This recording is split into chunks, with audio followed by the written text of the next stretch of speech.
Welcome everyone to our third lighting action group call. The agenda kind of we'd sent out. My plan was to kind of pick up on the questions. Hopefully you got the email from Connie earlier this afternoon, kind of reminding you what the questions were that we had kind of on our agenda, and we could pick up on.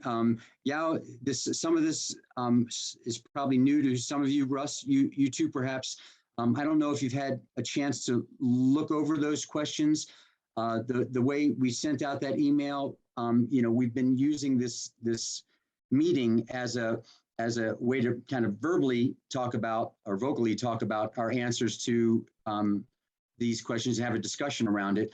But what I'm asking I'm asking our members to go kind of one step further and to, in the leisure of your own time, to give some more thought and write down your responses in written form and send them back to us so that we can record those things. It's a lot easier to capture that and use that both for analysis and quantitative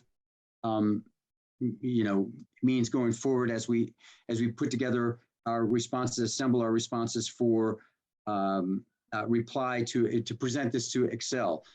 Present some of the ideas that come from this to them. We want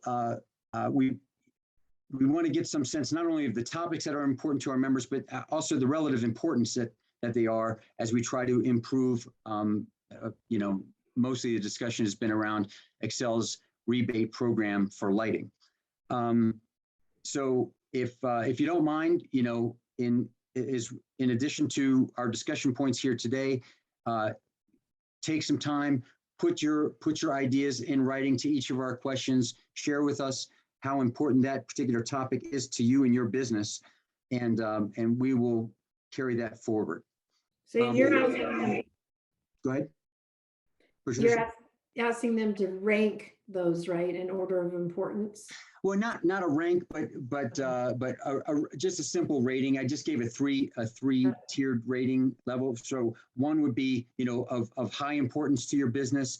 2 would be moderate, and 3 is a kind of take it or leave it. It's low importance, low relevance to your business, if any of those apply to you. So we have some sense of the urgency or the weight that we should give all these topics that we're raising up.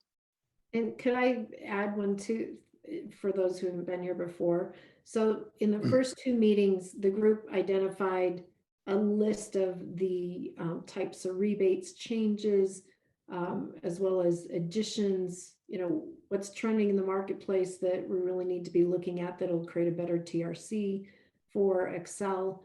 And then talk through 3/4 of that list of each one of those and what everybody saw as the key pieces of it, what would move the market, where the problems are, that type of thing. And so it sounds, and then today was finishing up those last couple. So what you're going to send out, Mike, is the full list from all 3 discussions for people to add to. Right. Yeah. Well, that's already gotten sent out. So the list of questions, and I have check marks by the ones we've already kind of covered in the previous calls. Okay. So where we kind of had left off with, and by the way, has anyone not received this with the email invite to the meeting? Everybody have it? So I'd like to just download meeting questions agenda here. So that's in that agenda, right? Right. It's on the email. Okay. That's right. Yeah. Thank you. So where we had kind of left off was, as my memory serves, whether there might be some sort of additional money, rebate money, or bonus available for smarter lighting design layouts that would, could involve reducing the number of fixtures for a given space for a project because of the added labor that's involved with that. I think we kind of covered that last call. Is that everybody else's recollection as well? Yeah, I can share this if you'd like. That's what I was going to say. Do you want to share the screen and with the, yeah. Oh, I can great. share that. I have it up on my computer. Is that, or Mike, do you want to share it or? No, please do. Okay. I'm technologically technologically challenged. You're like, it's not gonna happen. So can you guys see the one pager? It says October 13th on the top. Right. Yes. Okay, awesome. So you're saying, so Scroll here's, on down to the where the check marks on the left end. okay, right There you there. go. And so Scott, who's on the call here, had, I think when I talked to him, he had brought up, I didn't mean to put you on the spot there, Scott, but you know, in addition to, you know, bonuses for smarter lighting layouts, might there be, you know, any additional incentives available? You know, might we want to ask for that, where we delamp, where we reduce the number of lamps, be it, you know, T8s or any other kind of lamp in a given space, where we might use fewer, maybe higher output lamps, but reduce that. So that's kind of where I was going to pick up today for discussion. So I don't know if that's something that's been a, you know, how common of a practice is that amongst us? Let me throw it out there. Now, Mike, are you giving me Scott Milne the stage or Scott Kelly? Well, Scott Milne is who I was thinking of. You're the one who tossed it Little out to me. background on this comment. I do remember bringing this up and making it. I just felt that, you know, delamping a facility and teaching a facility how to delamp is one of the more aggressive moves you can make. And these troughers filled with tubes generally are the delamping technique that can be used. Parking garages, back of houses, you know, schools, buildings everywhere. And although sometimes it doesn't look exactly balanced perfectly, most facility operators don't mind a bit if it cuts that fixture's watt out intake by a third or by a half. So delamping is, you know, something that we should find a way to encourage. My question on delamping would be, one, can it be covered by Excel's custom program? And by putting it through custom, so that'd be one of my first questions about promoting delamping. And then in addition to that, there's a lot of other, you know, with LEDs now, it's not like fluorescence where, you know, and then even with fluorescence, you had 32, 28, 25 watt options back in the day. But now with LEDs, it's even more, there's even more choices. You know, you can go anywhere from like a 8 watt all the way up to like an 18 watt LED, and then you have dimming with them too. So I'm just wondering if Excel, one of my questions is, will Excel buy into this, or will they just say, well, you can just put that down the custom path? And would you be talking about permanently delamping? So would you remove the sockets and stuff in the fixtures in order to capture this rebate? Generally, no. I would leave the fixtures in place and leave the building half delamped. That would be a strict rule that could be passed if delamping rebates were given, but that would be a shame. And I realize the fact that a building operator could come and put another tube up in that fixture. I understand. Generally, though, they don't. They don't really feel that they need to, in my experience. That might be something, if we were to put that to Excel, they might have that requirement, sort of like removing the ballast, you know, from a fluorescent fixture, even though probably no one's going to go back and put fluorescent tubes back in and rewire a ballast to it. Excel wants the ballast removed so that that fixture can never be, you know, reused as a fluorescent fixture. They might require that. So maybe the tombstone holder could be the one that's Right. not even energized, could be left out. Right. Yeah. For T8s, yeah. Maybe you have to remove the tombstone there and the wire leading to it. Obviously, yeah, that might be. I would think that's going to be would be a requirement for them if you were going to do that. And then again, I honestly don't know, because I haven't done it for a while. We used to delamp all the time with fluorescence, going from 4s and 3s to 2s with like a reflector kit. And then we haven't done a ton of it in recent years. Does anybody know what if Excel will allow that down the custom path and rebate it?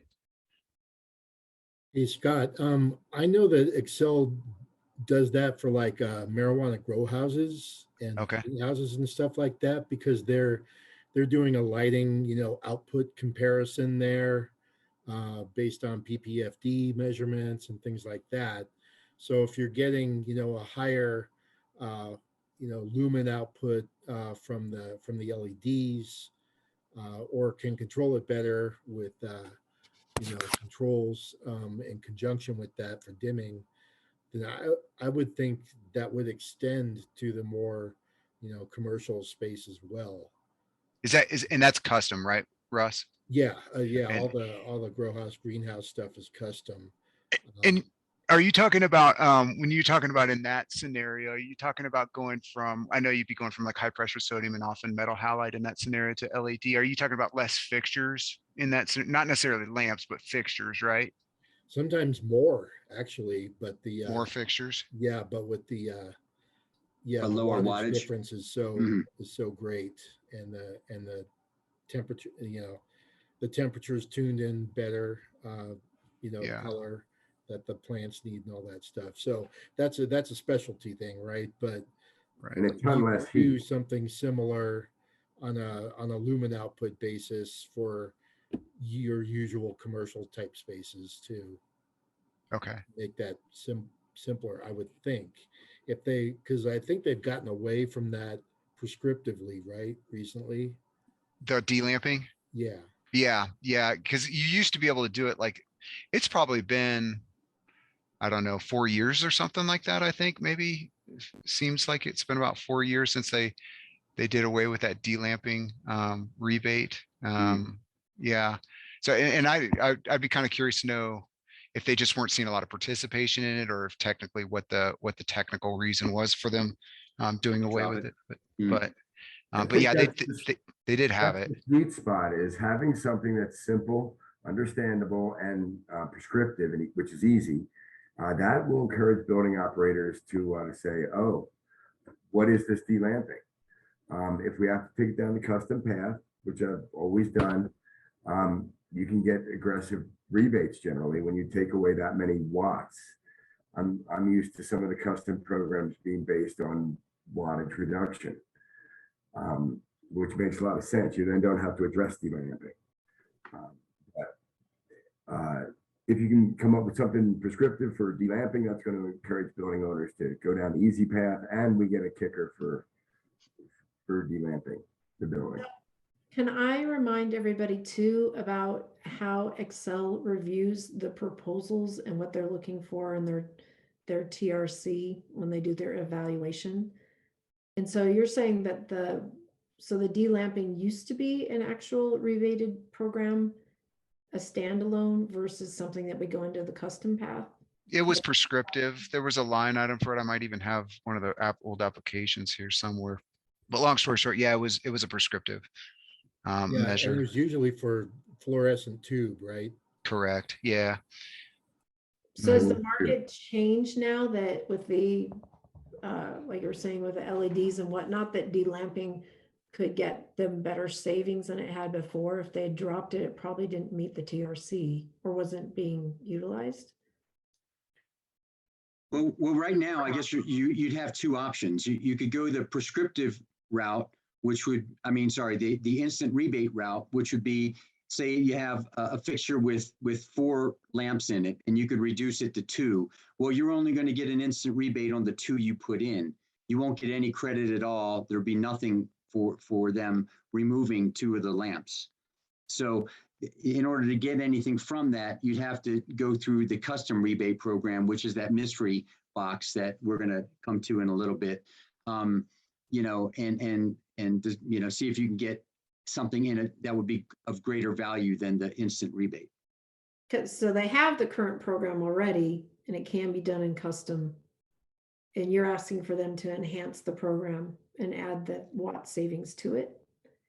Or make something available somehow, either through the instant rebate program or something that somehow you can capture the added benefit of reducing the number of lamps. Mhm. Okay, It so might that, be for them to put it back into the prescriptive program again, which they took it out 4 years ago for some reason, we don't know. But now with the high lumens per watt we can get in these tubes, it's more valuable and important than ever. And Yeah, more and I user. think the primary reason there, Scott, was because it went to LED. LEDs flooded the market, and we got away from, fluorescent retrofits, and they wanted the the LED technology to be mature and long lasting and all that, and I think that's proven out pretty quickly. So they might potentially be open to this. So the delamping program might have had to do with taking out T12s and going with T8s, but less of them. so the one thing to keep in mind, so here's what I'm thinking about in looking at all these, is when we take proposals to Excel as a part of the DSM process, there's usually 5 categories that we have to answer to get Excel to do the evaluation and consider them. So I think knowing what happened and why they got dropped is a part of the conversation, because you're saying now it's much more viable than it was before because you have high luminance per watt that you didn't maybe have before. So they'll ask the questions will always, it'll be, what is the current, what's going on currently in the marketplace? What are you recommending? Then it's what is the current cost? What are the costs there that you're proposing? And what costs will it take to move the market? And then what are the proposed savings from that measure that will be taken? Like, you kind of, all of these are going to have to answer those questions for the discussion with Excel, because that's the data that they're always looking for. So that's why I was asking that question and just listening to what you guys are talking about, how to answer and then also, are there other benefits like the NEBs, the non-energy benefits that come into play to take into consideration? And I have no idea, with all the new beneficial electrification goal setting that's going to happen with strategic issues, is there any opportunity for decarbonization contributions? Yeah, I mean, for in that Those are particular, things that you'd have to think about for Yeah. having discussion negotiation. and one non-energy benefit to delamping would be you've got fewer materials that are being Less heat. used. Less So- heat is energy related, Mhm. but less shipping, less materials. Yeah. Right. And is there any comfort benefits, any productivity benefits? Is there, comfort is a big one that's in the NEBs, I think, for the occupant. Right.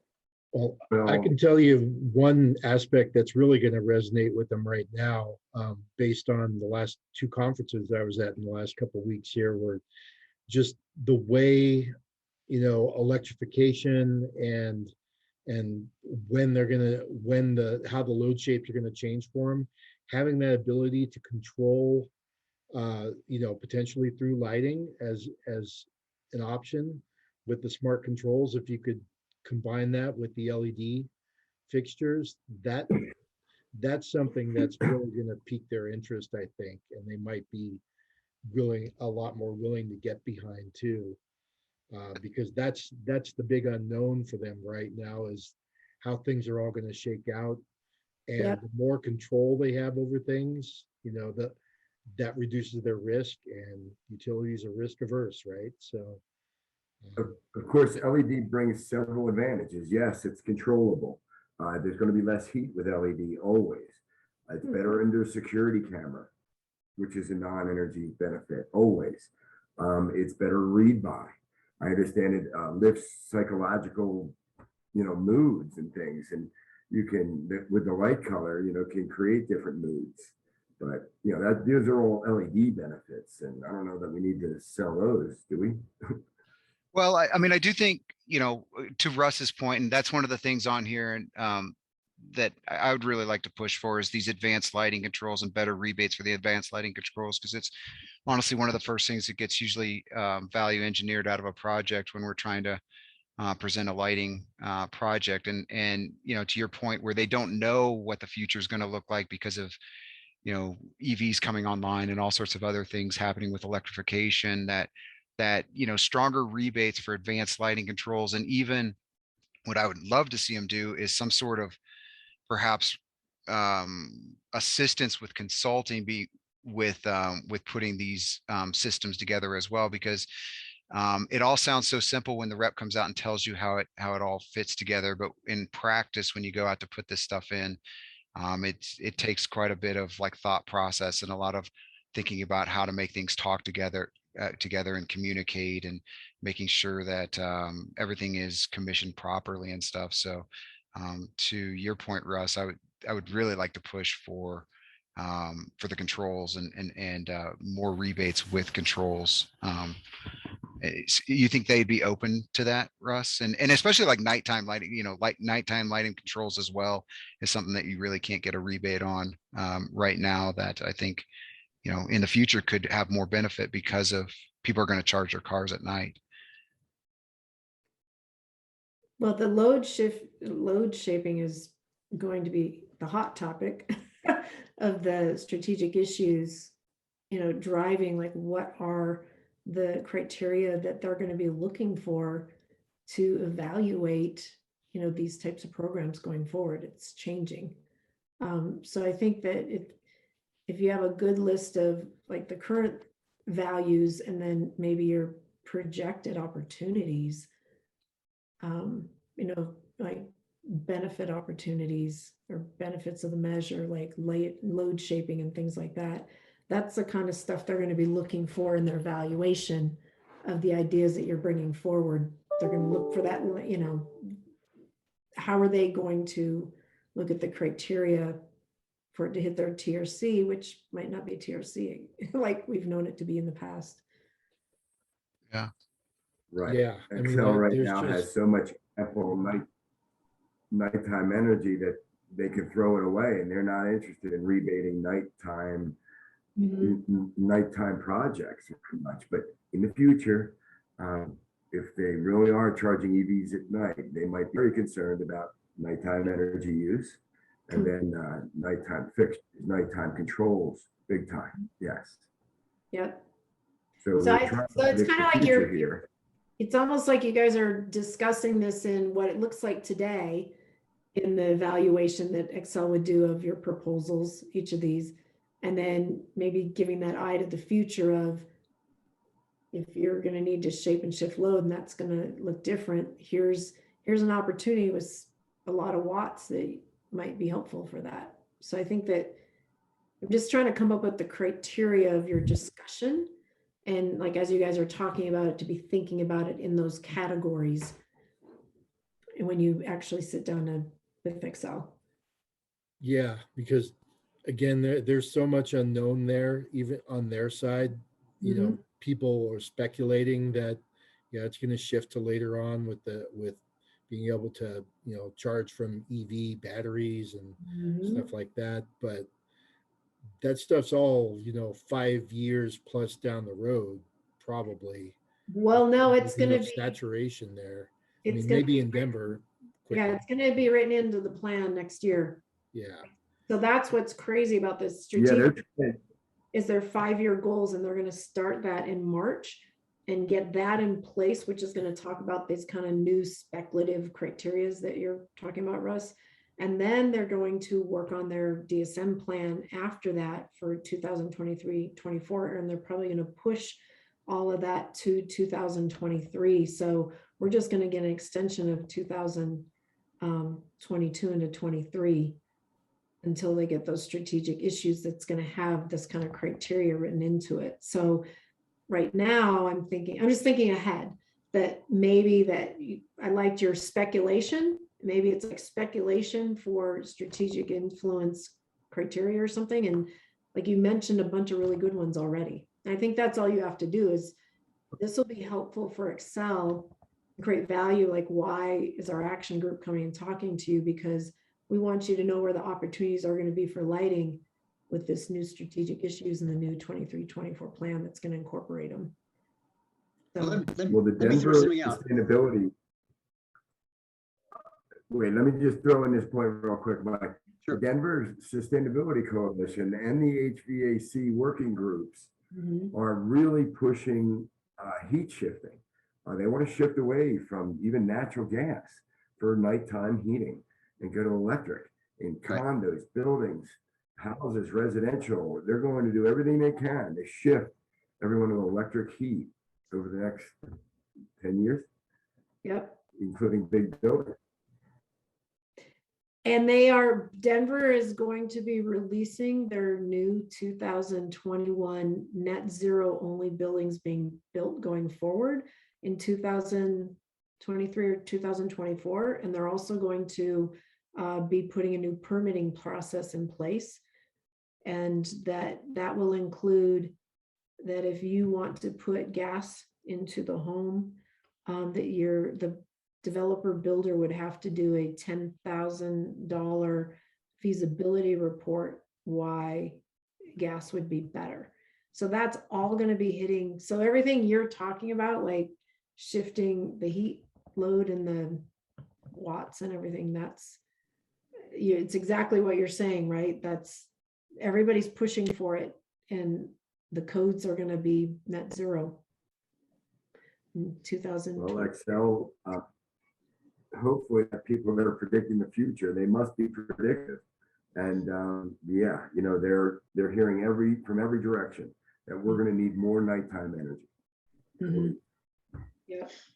But yeah, Scott, back to the point of advanced lighting controls, I wanted to throw out, one of the things Excel would want to know is, well, what they now pay 40 cents per controlled watt for advanced lighting controls that are DLC listed.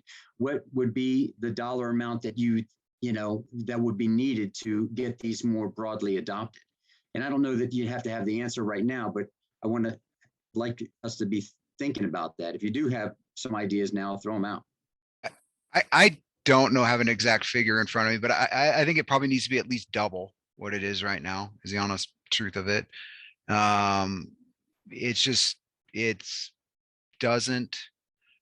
It doesn't pencil out right now. Right. Typically for retrofit scenarios, it might in like a new construction type environment, it might work, where it's being blended in with a lot of other things, but as a standalone lighting project, it usually gets value engineered out. And I think it needs to be probably somewhere around double what it is right now, would be my prediction on it, to get the market to move.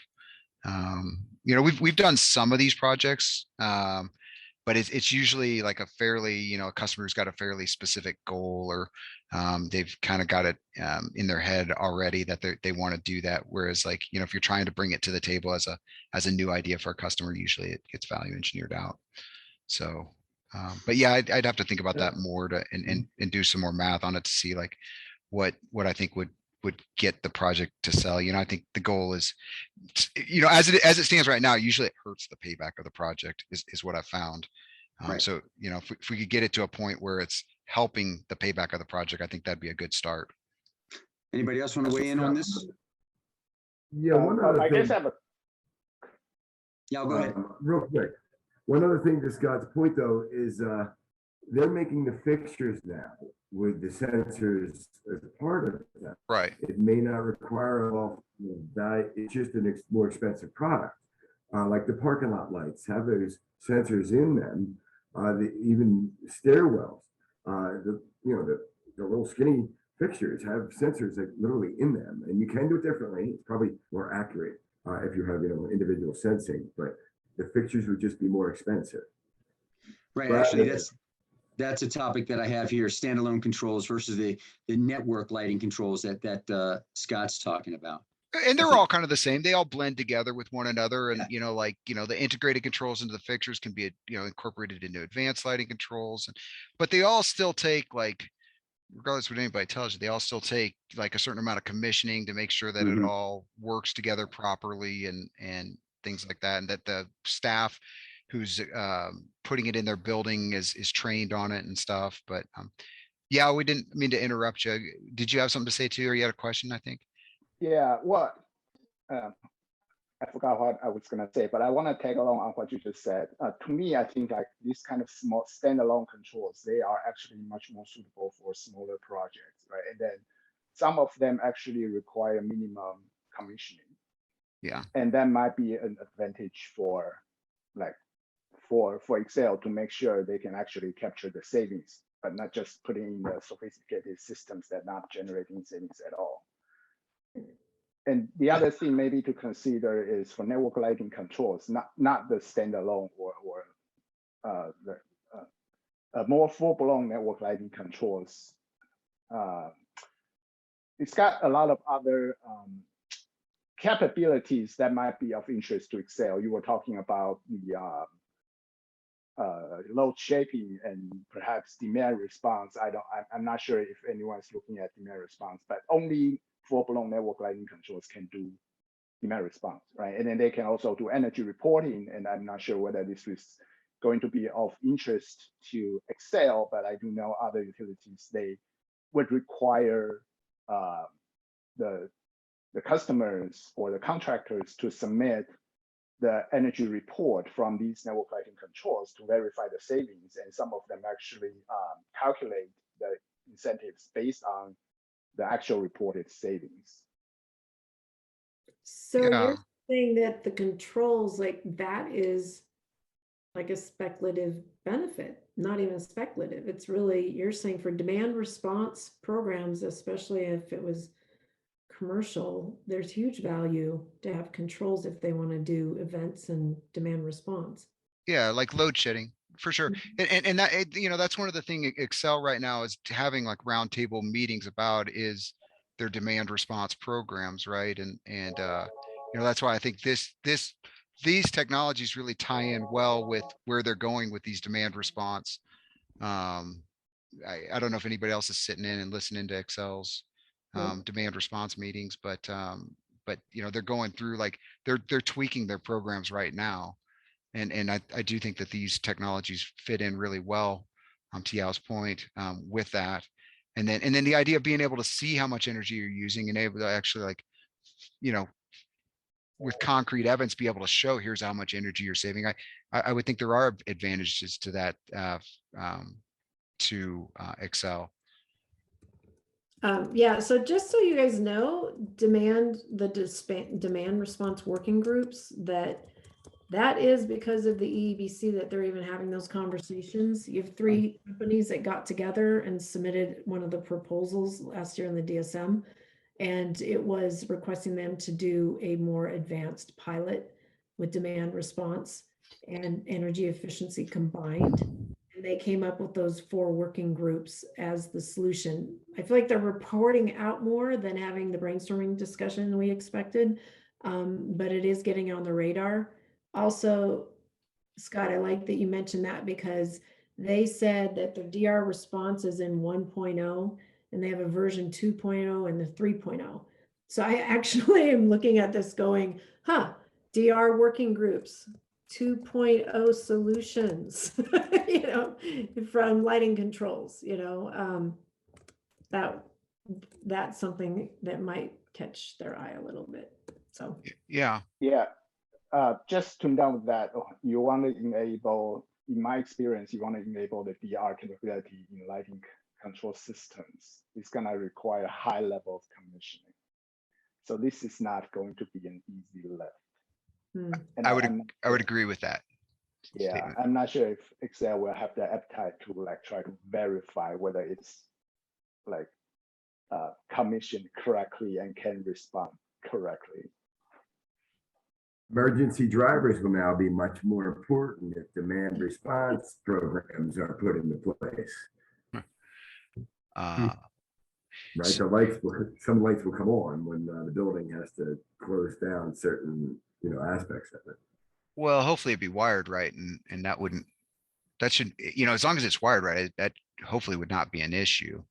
But to your point, Yao, of the high level commissioning, that's why one of the reasons that I had wanted to maybe ask for some sort of design assistance from Excel, or where Excel, in the past they would rebate for design assistance on lighting projects, and with these high level control systems, it takes a higher level of knowledge to get them right, and it takes somebody at the facility being trained on how to use them, and you know, because it's no good if you put it in and then nobody out knows how to use it, and then 6 months later it gets ripped out and or it gets decommissioned.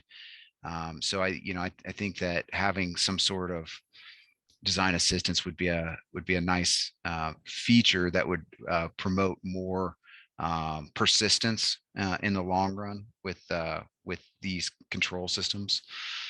So because they do, they're much more complex to put together and to design and to maintain. But to your point too, they also have like other ancillary benefits beyond energy savings, right? You know, better user comfort, Right. you know, better information for the customers on how they're using their energy, demand response, all sorts of things.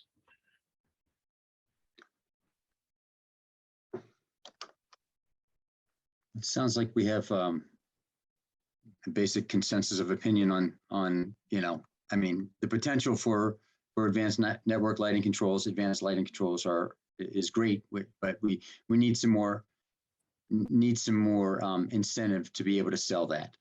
I know the standalone controls are insufficiently rebated to get them to be adopted. They have to make sense on energy savings alone, because getting another, I don't know, $1.80 for adding a standalone control to a fixture doesn't cover the cost.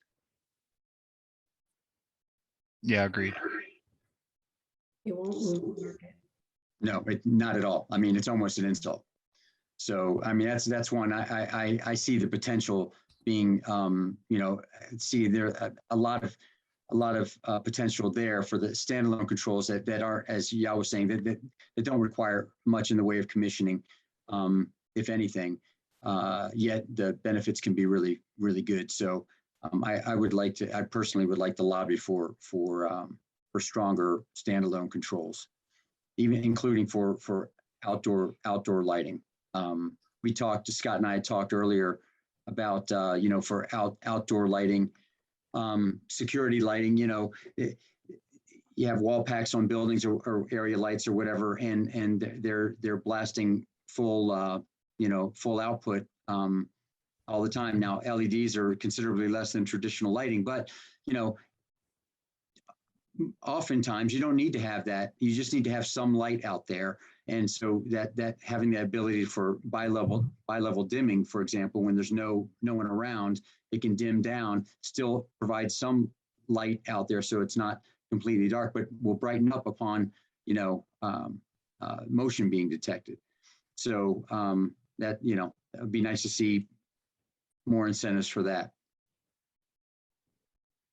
Mm-hmm. I guess my question is, if we are talking about increasing incentives, my question is how much energy savings is or can Excel claim, right? Because we know, at least for most of the standalone controls for indoor lighting, most of them can do occupancy sensing and data harvesting right out of the box, right? They can do much better if you kind of commission it a little bit, but without commissioning, they can do both right out of the box. But then what kind of savings is Excel using to capture this or to account for that? If they are only using like default occupancy sensing savings or default data harvesting savings, then they are not going to be able to justify providing more incentives. Well, one thing, I guess, if it could be, sold or argued or what have you, that, with these controls, they're going to be able to determine if they've got, a partnership with the customers when these are going in, that they can control when, lights are dimmed or what have you. Then that's going to be at the most advantageous time to Excel if this is designed right. So that should get them more on board, whether that's on peak now or what they determine to be, a generation peak time. So I think having language like that in there would get them a lot more excited.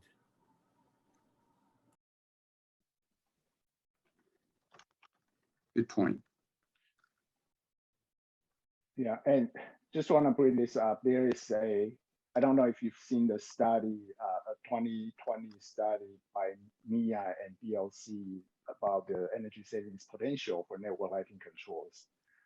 And they actually were able to separate out the traditional advanced lighting controls and lighting controls with luminaire level lighting controls. And then they kind of provided the average savings for these two different type of control configurations. And those are some high numbers. And I don't know what kind of number Excel is using, but I'm guessing they are not comfortable using such a high number from the study, which I think with the average savings is like 49%. Just so I'm clear, yeah, you're talking about the delta between the like a traditional controls, like a traditional like wall switch or ceiling mount sensor versus like a more advanced type lighting control system that allows like the customer to dim and have like demand response and stuff. Am I understand that correctly? No, I don't think so. So the report itself, the way this study reports savings is reporting based on a base case where there is no control, just LED No controls. Case, no controls. Okay. And they are saying the average savings is 49%. And then the savings will be higher if you have luminaire level lighting control, which is most of the indoor standalone controls would be that kind of configuration. Okay. Yeah, I think that probably, and maybe kind of alluding to this, that the real advantage to the advanced lighting controls isn't necessarily in how much energy you're going to save all the time. It's more in maybe the demand response aspects of it, or what Excel would be excited about maybe would be the demand response aspects of it versus like, you know, if there was no demand response type events or anything like that, it's maybe it'd probably still save you more, but wouldn't be nearly as beneficial. Would that be true? That's how I would see it from their perspective, probably, and would make them more, liable to offer increased incentives for something like that. You know, they've got to be willing to look towards the future too. But this is a way that's going to help them meet their goals in the future, even if currently that technology is not instantly going to be helpful for them, but very soon it will be needed. So let's start saturating that market now, right? Mm-hmm. Not lose those projects. Yeah, right. Because once it's in, right, and once it's really hard once it's in to go to network lighting controls at that point. That's real expensive and complex to make happen. It's easier to do it when the retrofit's happening, I would say. I would ask Scott Kelly and Mike as the co-chairs, maybe we should have some overarching questions just directionally to get some feedback from Excel in that meeting as well. So, like what you just talked about is a perfect example of how much do you want to look towards the future and how integrated are your solutions going to be, to deliver, these new goals that are coming. Because I think your group could be a fantastic resource for them to say, this is what we're talking about right now with these different types of rebates that we're bringing to you.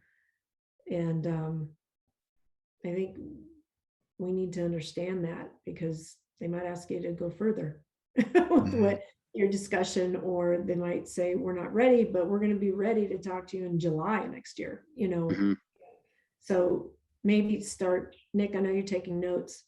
I think that might be an overarching directional question that needs to be asked of Excel Like, how much do they see lighting playing a part of those new goals? And are we bringing up ideas that will change the way you think about putting lighting into your next plan? Yeah, I mean, I think the way the rebate program is structured now, it's all about maybe reducing demand in the here and now, but not necessarily making for a smarter design for the future where we're going. And I think we all know where we're going, and Excel does too. But how do we start, preparing for that now? Because we're doing these jobs now. So there's no sense in putting in something that is going to be, obsolete kind of in 3 years, or that we wish we could have done more, 3 years ago, and regret that we didn't. Or missed opportunity. Mhm. I know we're getting close to the top of the hour. There are a couple of other things that I wanted to address, but I'm happy for folks to just again put it back to you and have you reply to these in questions. But let me just hit some of them. The custom efficiency program, Scott had brought up too. I think that needs I think it could use a lot of looking at very closely and redesigning. And we talked about, regardless of the payback time frame, getting rid of that and considering what the kilowatt savings are to kind of where you're forced into a custom efficiency submission to not be excluded when you're going to bring benefit to it regardless of the cost.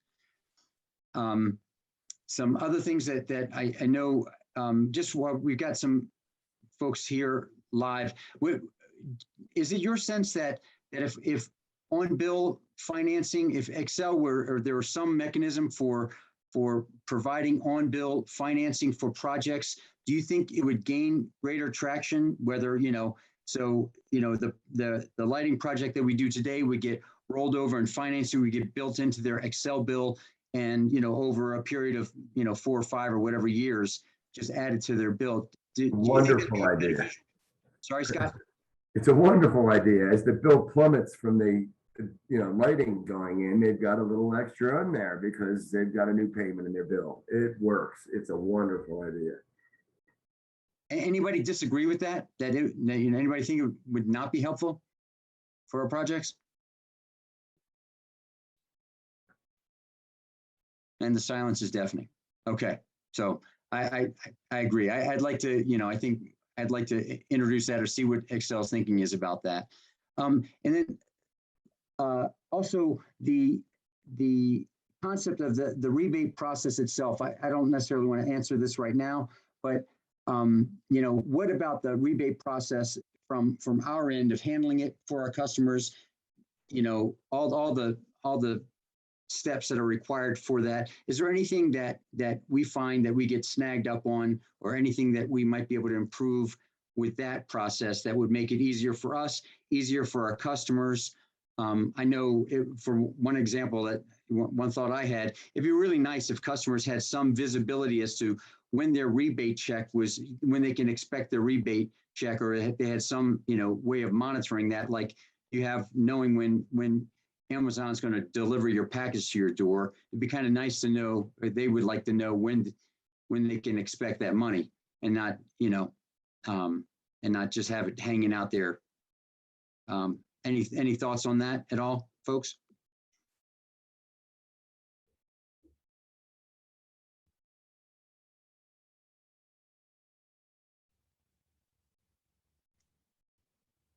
I'm going to assume no.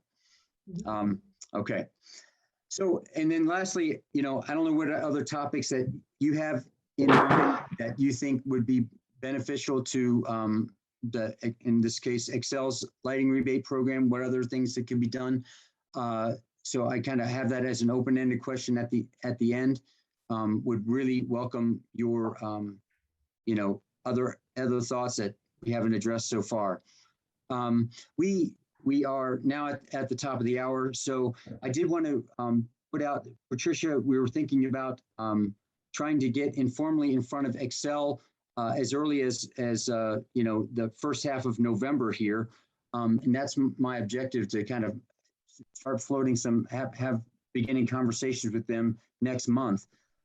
I would like to get, in order to do that, I would like to get folks to get written responses to, your ideas on these questions within the next, I'd say 2 weeks at the latest. So we're looking at the calendar here. Ideally, I'd like to have everything in our hands by Friday, October 22nd, if that gives folks enough time to kind of chew on these questions and more deliberatively put your thoughts to paper. Would really like to get your responses that we could kind of assemble those and get in front of Excel with that. And definitely start with this document, because aren't all the notes in there from the other discussions above? So that people can see what was already discussed that you've captured, and then add. Yeah, actually, I don't have the notes in here yet, in part because I didn't want to, I kind of want to leave, I don't want to shape people's responses and guide them to, I don't want to shut doors that they might have. So I'd like to get their opinions unfiltered first, and then I'll roll back out, to everyone. These are the replies we're getting to these questions, and then we'll take it from there as to what we think would be most important to put before Excel, what our proposed solutions or improvements might be. Mind sending this out. The question, I didn't notice that they were attached to the invites. So the last one, today's invite,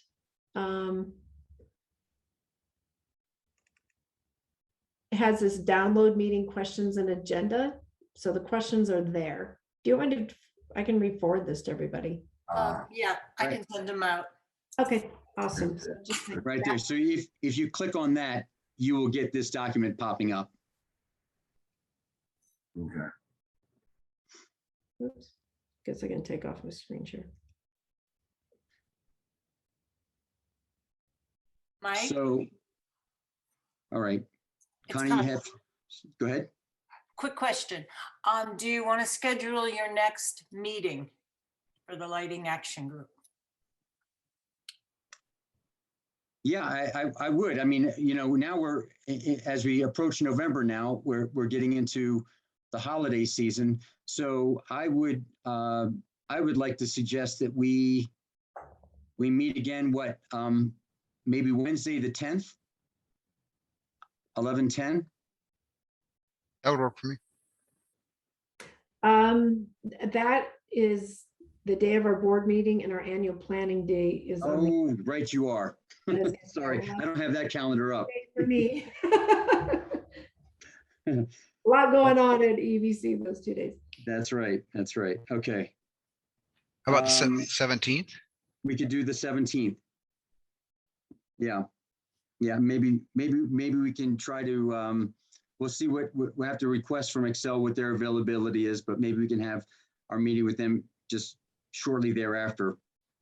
We'll see, the 18th or 19th, because then we get into Thanksgiving.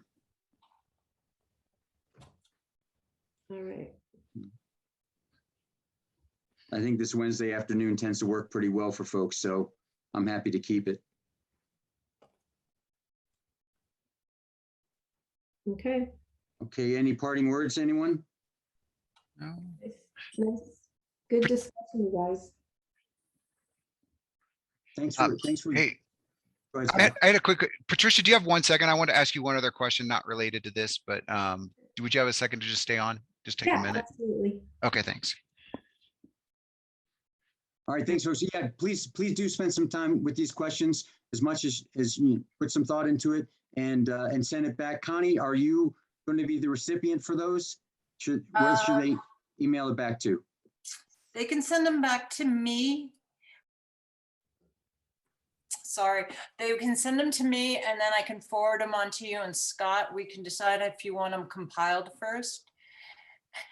And then I will include this in the next news you can use that's going to go out hopefully Friday.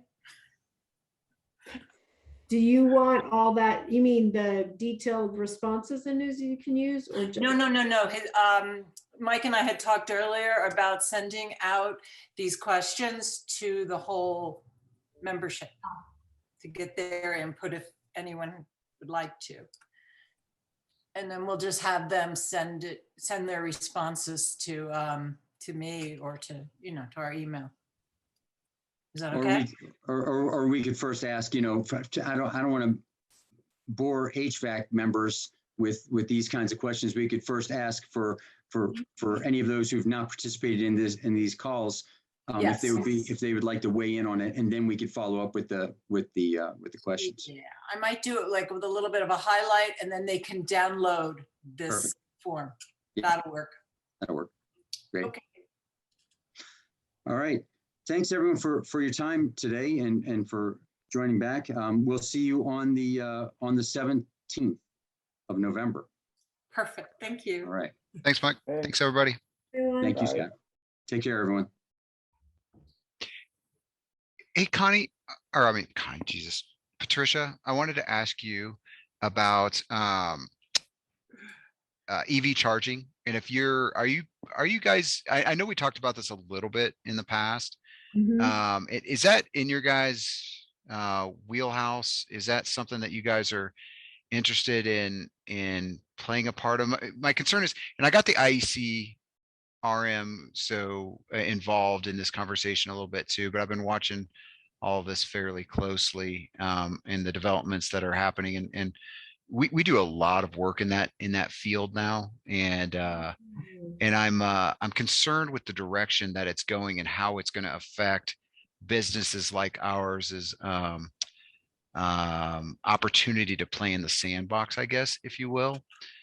And so, and so I don't know if you know anything about what's going on, but basically, the demarcation point had always been the meter, right? And Excel didn't own past the meter in the past. Well, that's changed now, basically. So Excel now can own past the meter all the way through the charging station itself. And so like a good example is, we're doing projects now for like malls and places like that, where we're building the infrastructure for these EV charging stations. We're doing all that work and gotten, I think, pretty good at it, is the honest truth of it. But why would the question I have is, why would anybody use us to do that in the future if they think they can get it done for free? So I'm just, and there's no contractor group involved at the table in these round table meetings. And so I think there should be representation from the contractors in these, so maybe it's a better fit for IEC. But it was something I wanted to just bring up with you and see, is it on your radar? Are you guys paying attention to it? I'm trying not to be a thorn in anybody's side on this deal, or. Yeah, so IEC, you said, is Yeah. that IEC? Who is IEC? That's the International Electrical Contractors Group. Rocky Mountain Division is who we're a member of the IEC Rocky Mountain division. Going to the table then, or no? Well, they're starting to get involved in it. It's all kind of happened a little bit on the down low, I guess, if you will. I don't know if that's the right way to put it, but it's not, like this is obviously a huge opportunity for Excel, right? I mean, this is like a, and we look at it also as a once in a generation type opportunity as well. Right. So there's going to be a lot of work to be done in this industry, and for Excel, this could be massive, right? I mean, this is going to change the whole shape of the energy landscape if in 10 years Excel's goal gets put into place and they really do get close to 1 million vehicles on the road by 2030. I mean, that's when you look at how that will change electricity consumption. I mean, it's going to be huge. So they don't, just talking to this group, and I wouldn't want this to go past any of us here, but I don't think they want folks in there mucking this opportunity up for them, is the honest truth of it. They're kind of, they don't want like a lot of people coming in and making waves and people like the IEC coming in and saying, hey, wait a minute, guys, like, have you considered how this is going to affect the littler contractors out there that are already doing this kind of work? So when you say they're going to do it for free, Scott, I mean, people think they can get it for free. I'm confused. Help me out here. Well, Who's they'll gonna own be, it. who's going to be installing them? They'll own it, them. Excel. Excel. Yeah. Okay. And they're, well, it's a longer, more complex story than that, but they're, how do I put this? So they're, oh God, what's the name of the contract? Hold on, I'll think of it here in a second. But anyway, they have a contract. You've probably seen them out on the road. Sturgeon owns that contract. Sturgeon's owned that contract for many, many years. I'm not sure when the last time it went out to bid was. Supposedly they were going to get competitive bids to do this work for Excel. But long story short is Sturgeon Electric will be doing most of that work for Excel. Under line extension. That's what it's called.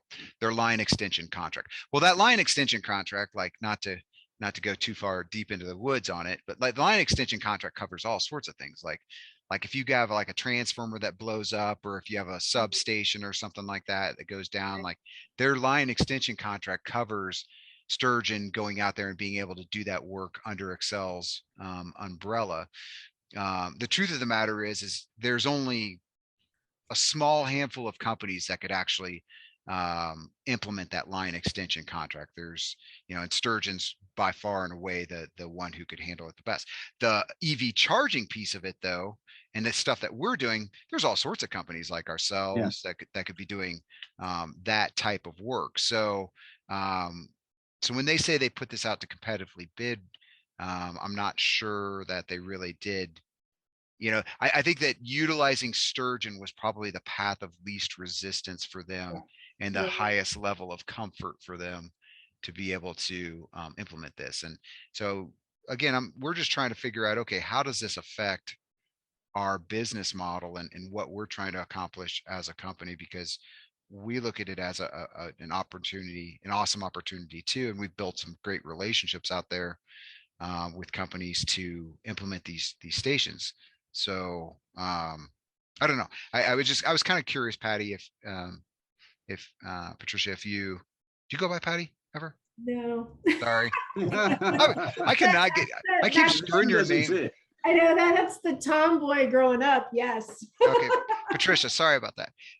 So, I wasn't sure if you're paying attention to it, if it's something that you guys are wanting to be a part of, if it's a good strategic question because, EBC, we're talking about having our annual planning meeting, like strategically, where is our organization is focusing. And we've brought up EV chargers. We've also talked about, should we be bringing EV charger contractors into the EEBC and focusing on them, right? And bringing them in.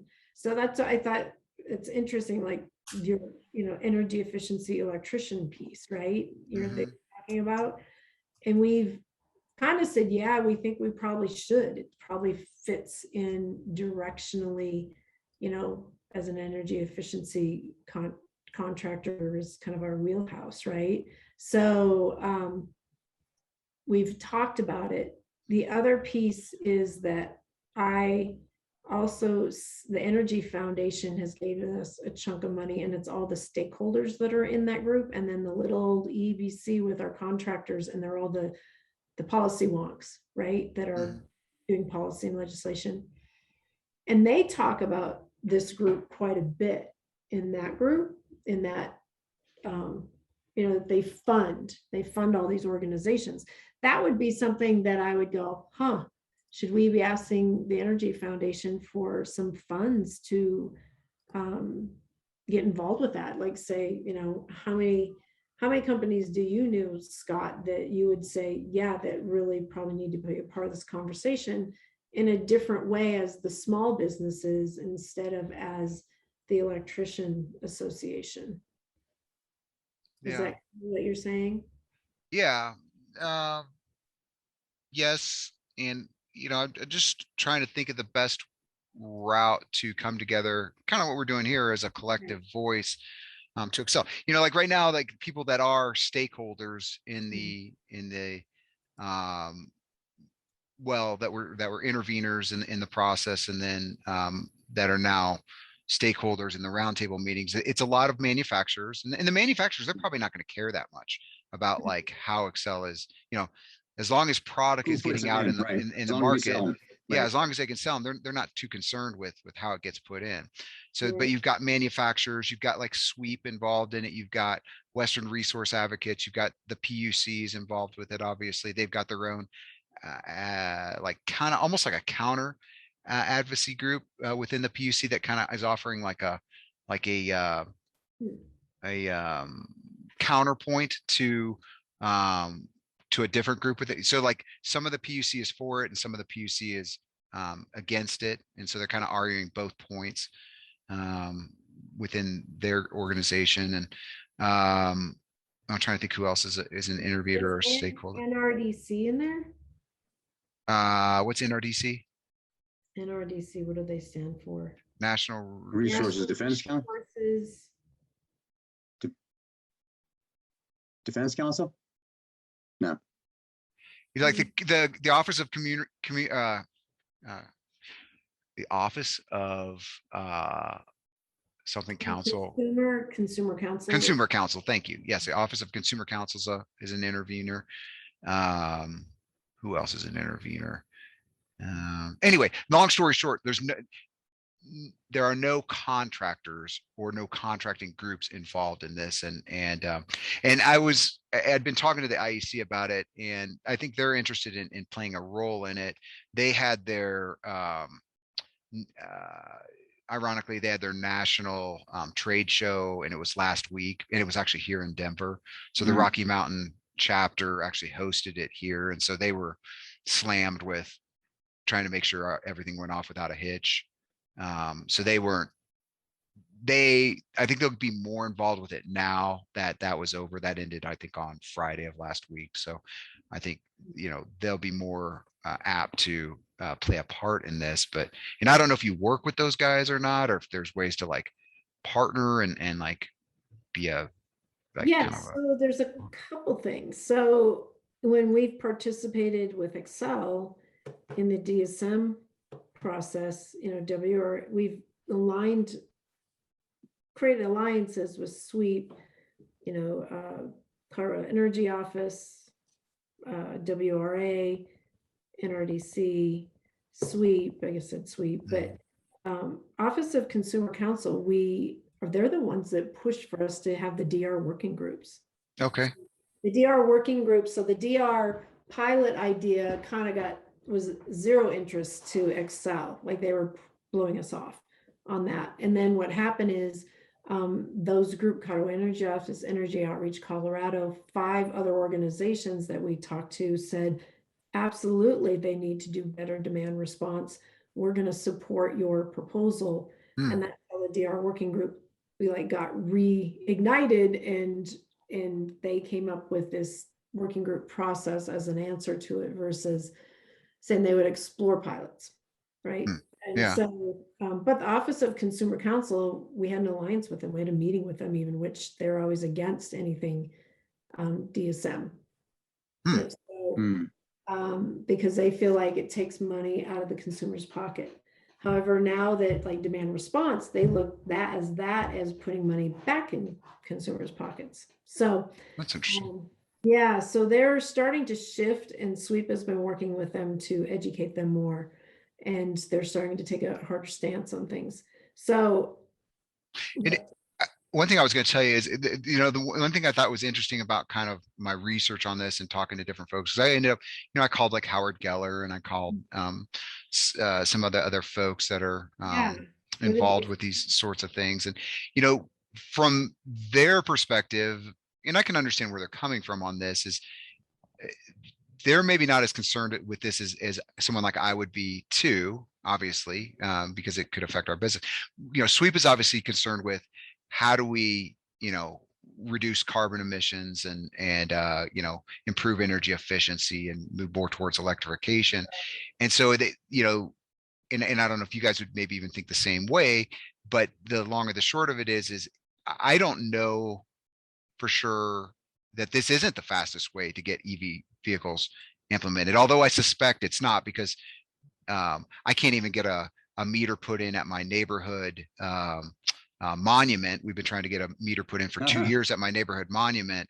So for them to all of a sudden have to do 1,000 EV charging infrastructures over the course of like a year or two, that's probably a tall order for them. And if they could have 100 electrical contractors out there, or 200, or however many it might be, electrical contractors out there that can assist with getting this infrastructure built and getting selling it to their customers. And so my suggestion to them was, why do it like that? Why not maybe offer a rebate, kind of like what you do with the DSM programs? Why not offer a rebate to customers for implementing this stuff? And that, companies like Colorado Lighting can go out there and assist with filing for the rebate, and make it a level playing field where everybody can play in the sandbox, make it a competitive market. Because the other thing I think is that, like, who knows what it's really going to cost the ratepayers? Because to your point, Mike, is I said free.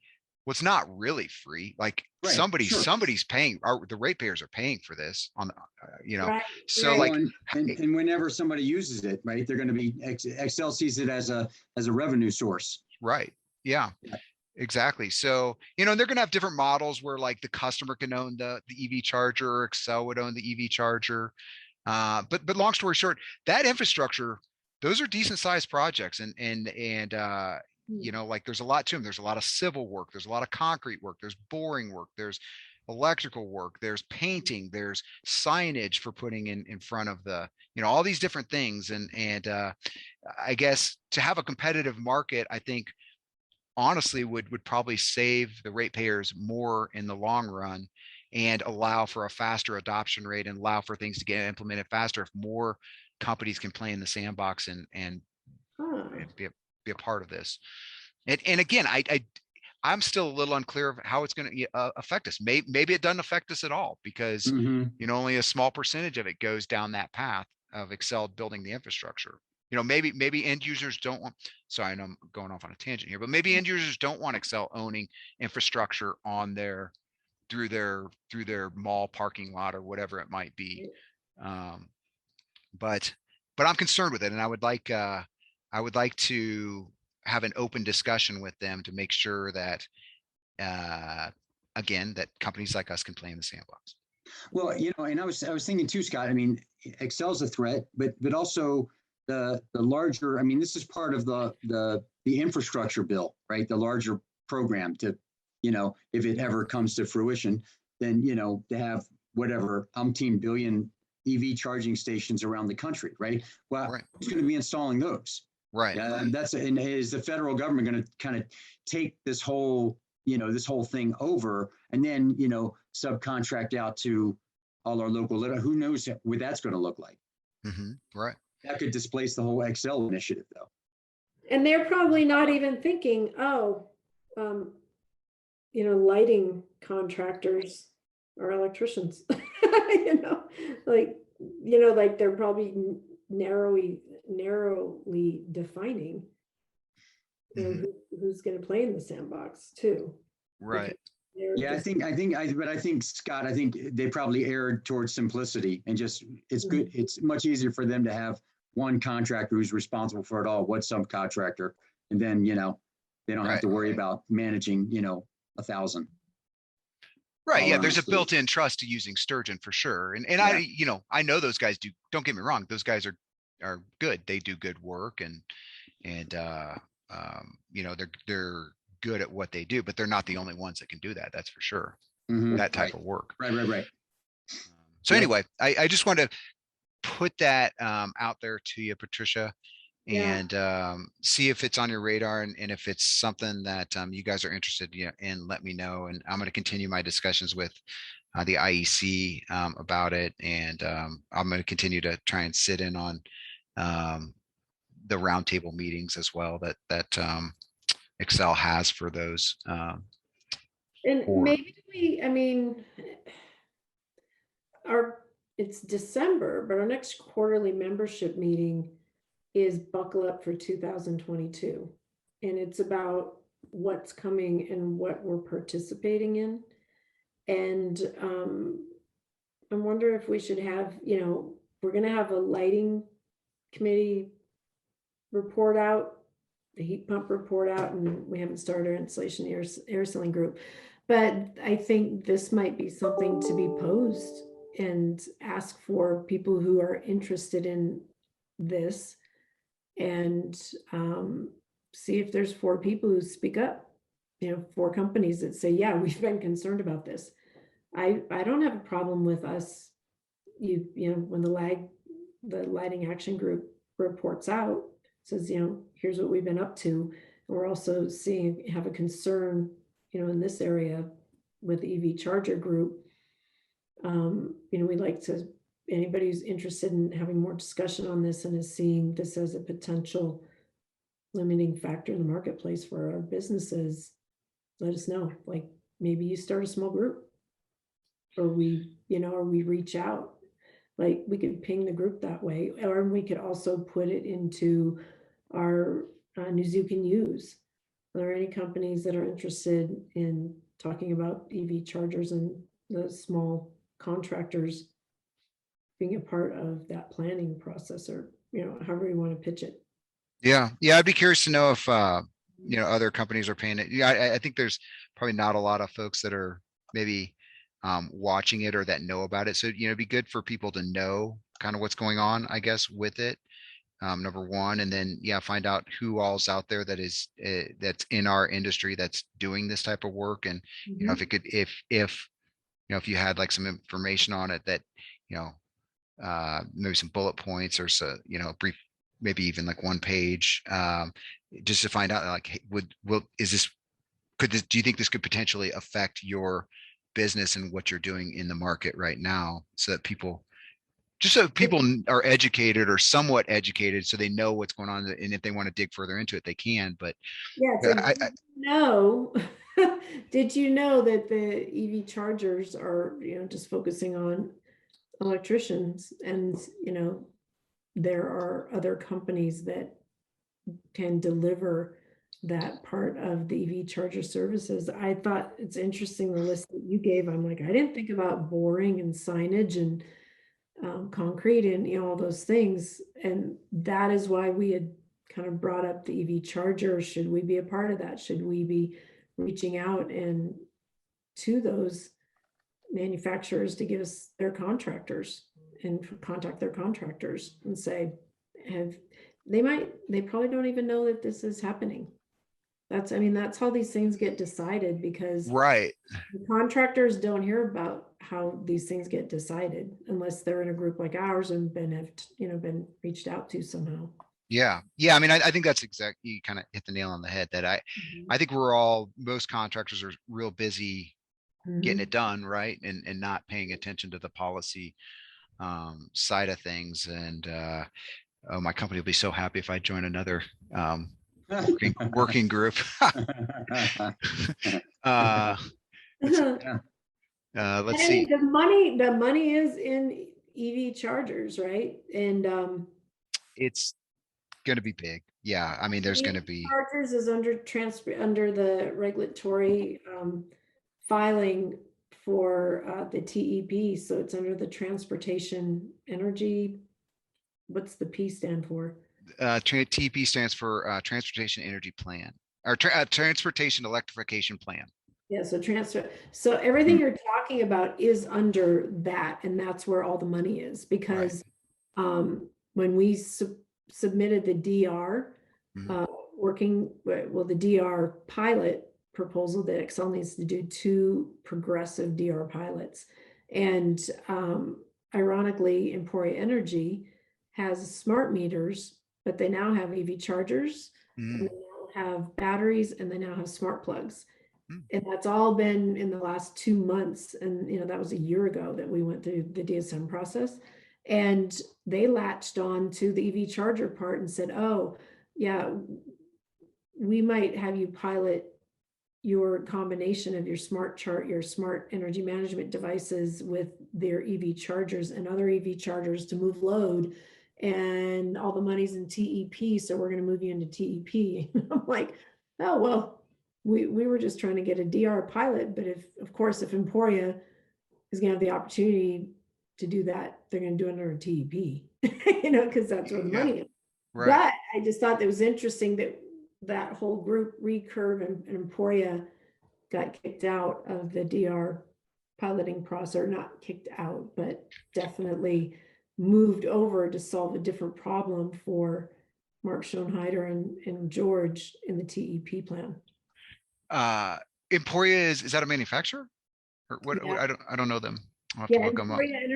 Emporia Energy, they manufacture, so like Sense and Curb and Nerio all have, you know, smart home energy management devices. Hmm.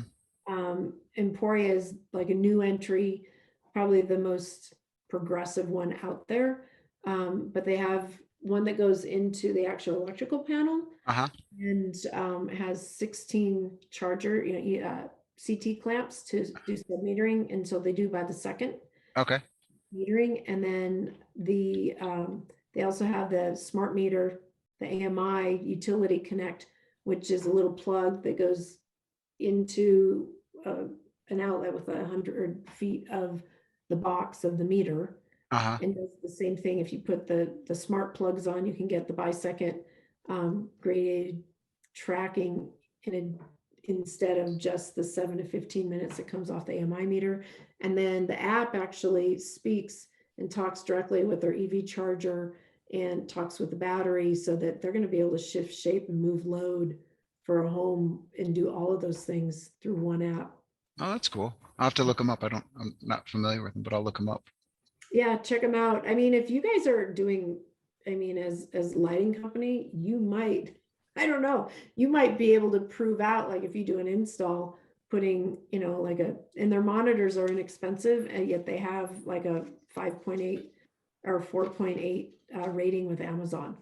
So I think people buy them because the little AMI meter is only $39, and then the full one in the panel with 8, I think with the 8 sensors is just over 100, and with the 16 it's like 149, where like Sense is $200 to $600. Hmm. So anyway, I'll look them yeah. up. Yeah.